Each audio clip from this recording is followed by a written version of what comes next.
Não pode ser ignorada, meu amigo. Muito obrigada pela sua participação aqui no Tá On.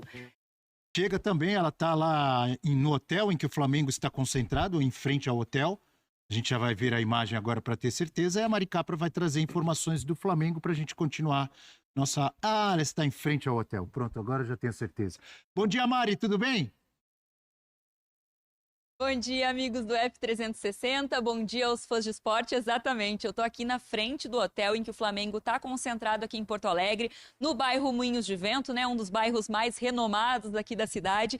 E o Flamengo está aqui desde sábado, porque já veio com 30 jogadores justamente para cumprir esse cronograma de jogar no domingo pelo Brasileirão e também de jogar na quarta-feira pela Libertadores. E falando em Libertadores, o Flamengo está tratando o jogo como realmente uma decisão. Isso porque os jogadores treinaram ontem no CT do Grêmio e hoje eles treinam novamente às 13h30 da tarde, também no CT do Grêmio. Então nada de folga, Felipe Luiz não baixou a guarda.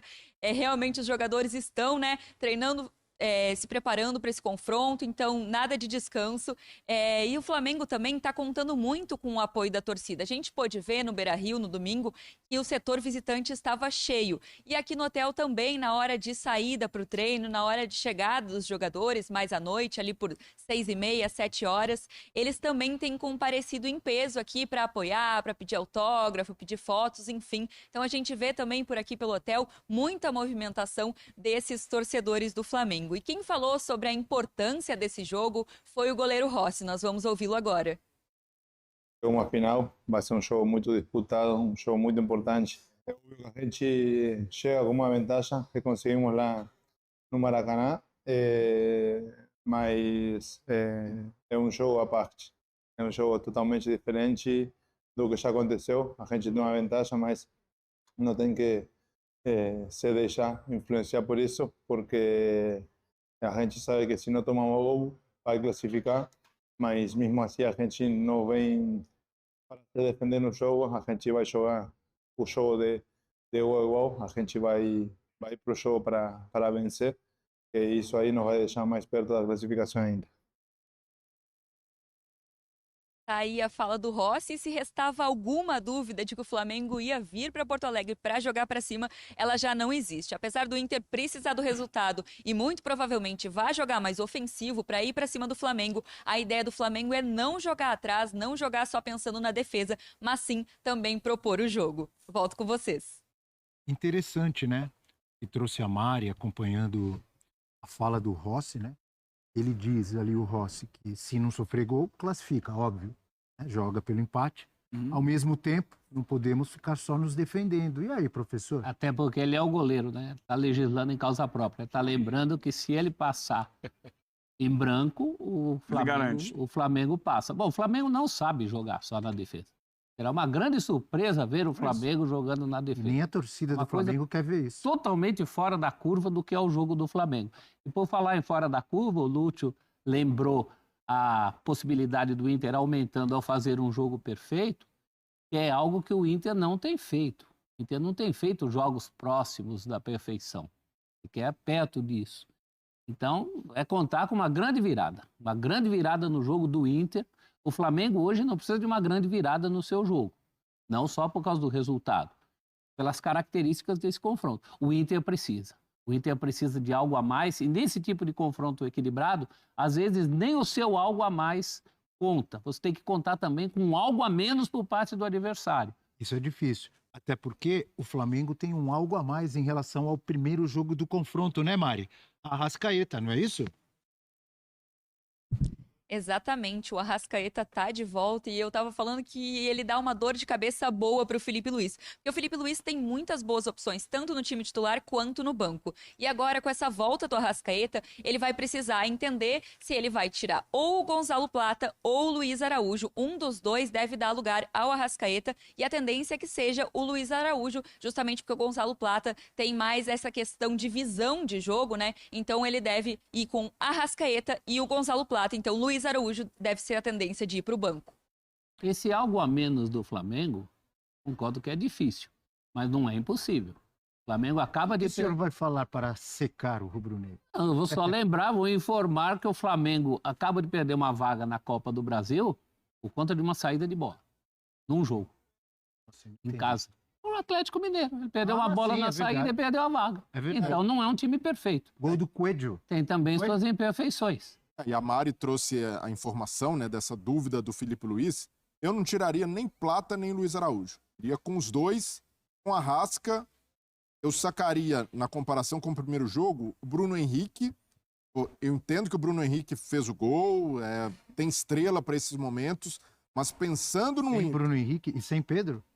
Porque pensando no Inter, tomando a iniciativa do jogo, isso tende a acontecer até para trazer o ambiente do Beira-Rio, o Flamengo pode ter a chance de matar o jogo no contra-ataque na velocidade. Então, ter o Plata, que já jogou ali como referência, flutuando, praticamente sem posição, pode ser a grande sacada do Felipe Luiz para, no primeiro tempo, conseguir ali abrir uma vantagem e já baixa o ímpeto do Inter. E é um repertório ofensivo de muita intensidade e velocidade. Apesar da idade, o Bruno Henrique continua sendo bem mais veloz que o Plata para puxar contra-ataque. Mas se for esse o caso, ele joga. Para mim, joga o Bruno Henrique, independente da situação. Mas é que, para mim, o Plata dá mais capacidade de tirar o melhor do Arrascaeta, porque o Plata, quando se movimenta, ele abre espaço para o Arrascaeta preencher a área. O Arrascaeta está numa versão goleadora. Para mim, o Flamengo se encaixa muito bem com ele em determinados cenários. Não precisa... faz mais gol que o Plata, hein? Teria uma volta ao Arrasca na função. Eu não tenho dúvida que jogará o Bruno Henrique. Não tenho dúvida. Foi poupado no domingo para jogar hoje. Para mim, na cabeça do Felipe Luiz, ele é a referência principal hoje em grandes jogos, porque ajuda sem a bola muito. E eu acho que, assim, pode até acontecer do Flamengo encaixar o contra-ataque, mas ele nunca vai jogar assim. Aliás, o Felipe Luiz já falou várias vezes sobre isso. Pode jogar bem ou jogar mal, nunca vai jogar com a intenção de baixar as linhas. Nunca. Ele já falou isso várias vezes. Mas, Eugênio, o segundo gol do Flamengo sai de um contra-ataque de manual no Beira-Rio. Sim, uma circunstância do jogo. Mas isso não significa jogar só por contra-ataque, mas ter um mecanismo pronto para contra-atacar, porque vai ter espaço para isso. Mas tem com o Bruno. Ô, Eugênio.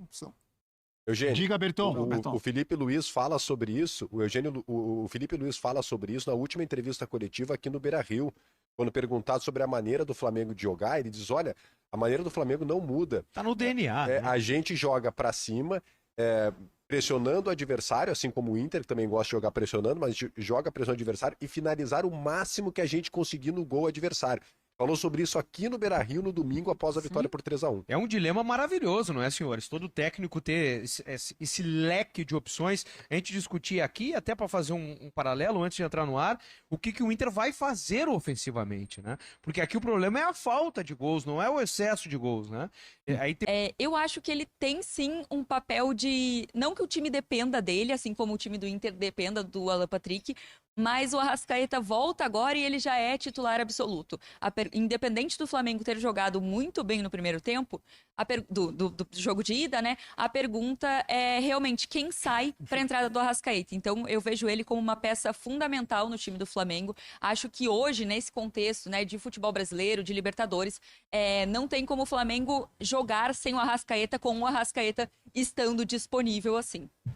Obrigado, Mari. Um bom dia, bom trabalho para você. Enquanto você finalizar... O exemplo é muito pequena. O Casão fala, Casão. Ô, Tironi, diga. Só uma coisa. Não, tem mais um item aí. Você falou 3, né, Tironi? Eu vou colocar um quarto. É verdade que Flamengo e Palmeiras fizeram tudo certo, pagaram as dívidas, se reorganizaram, base, vendem ótimos jogadores, mas aí os dois inflacionaram o mercado.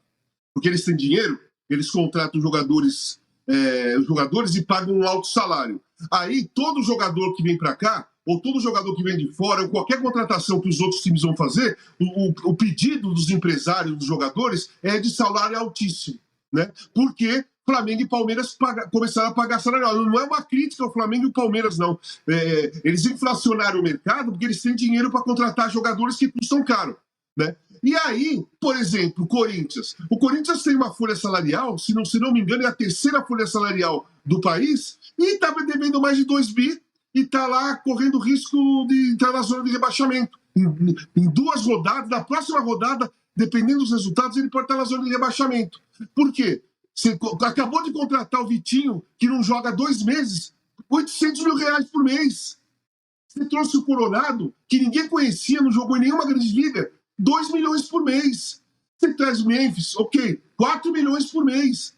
E por aí vai. E por aí vai. Trouxe aquele Diego Palacios, já machucado, não jogou nenhuma vez, jogou pouquíssimas vezes, ganhando um salário altíssimo. Tá lá, sofreu um transfer ban com o Félix Torres. Pode sofrer transfer ban do Matias Rojas, que nem no Corinthians está mais. Então você vê que os clubes ficaram ansiosos, desesperados com a falta de organização que eles têm, mais ainda com dirigentes aproveitadores, que o Corinthians teve vários dirigentes aproveitadores que levaram vantagem levaram vantagens próprias pela situação do clube e começaram a fazer esse tipo de negociação. Enquanto o Palmeiras vende jovens com um valor bem interessante, fora o Hendrick e o Estevam, que é top, mas vende com valores interessantes, o Duílio Monteiro Alves deu uma geração inteira de jogadores jovens praticamente de graça. Então foi aí. Esse é um dos motivos também. Se o Flamengo contrata jogadores caros e paga alto, se o Palmeiras faz a mesma coisa, eles podem, os outros não podem. E aí querem fazer igual, porque inflacionou o mercado e estão se afundando. Todos eles estão se afundando por causa disso.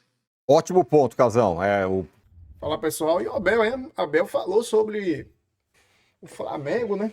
Sobre essa rivalidade aí entre Flamengo e Palmeiras, que se aflorou aí nos últimos anos. Afinal, são os times que mais conquistaram, né, título no Brasil, de 2019 para cá. E o Abel falou, acho que foi durante a coletiva que ele falou, né? Isso fica claro quando o assunto são duas das maiores competições disputadas pelos times brasileiros. Neste período, os dois times conquistaram 2 vezes o Brasileirão, né? E mais 2 Copa Libertadores da América. Aliás, acabou se tornando comum declarações de uma parte para a outra, né? Agora, novamente, o treinador Abel Ferreira, né, acabou citando o rubro-negro do Rio de Janeiro ao fazer uma análise do futebol brasileiro. E mais cedo, Facincani falou sobre o patrocínio aí do Flamengo, né, que eles já estão com medo, né, porque o Flamengo vai ter um aporte muito grande, né, até para contratar jogadores. Eles já ficam preocupados. E o técnico critica a narrativa de favorito, né, antes da partida contra o Botafogo na noite do último domingo, em que terminou com o Palmeiras, né, vencendo por 1-0. O comandante português mencionou nominalmente o Fla e criticou as teses do favoritismo do Mengão e sua equipe nas competições. Ele falou o seguinte, né? Quando se constrói a narrativa em cima de 2 clubes somente, Palmeiras e Flamengo, é muito redutor e triste. Nós podemos ver uma equipe como o Fluminense a fazer um Mundial absolutamente extraordinário, não porque o Palmeiras comprou mais jogadores que vai fazê-lo mais ou menos favorito, iniciou o português, né? Ele foi além, né? E falou mais o seguinte: há equipes extremamente competentes, Botafogo é uma delas, Cruzeiro é uma delas, o Palmeiras, o próprio Corinthians. Vocês veem que contra o Palmeiras são muito competitivos. O que falta para esses times é ser consistente. Eu sei quão difícil é jogar contra o São Paulo. Sinto isso na pele, completou o Abel, né? E o Flamengo, né? Vai entrar em campo contra o Internacional, 3º jogo. Já foram 2 vitórias, 2 jogos. E agora o 3º, que é pela Libertadores, né? Eu acho que vai ser 1-0 o Flamengo. Não vai ser um jogo fácil, pessoal, já deixando isso bem especificado. Para mim vai ser 1-0 o Flamengo. Até o empate, fora de casa, se classificando. Para mim está bom, porque o Felipe Luiz já deixou bem claro que o foco do Flamengo é o Brasileirão, beleza? Mas dá para ganhar sim e chegar mais longe na Libertadores, né? Então, pessoal, por hoje é só. Tamo junto, se cuidem aí e até o próximo vídeo.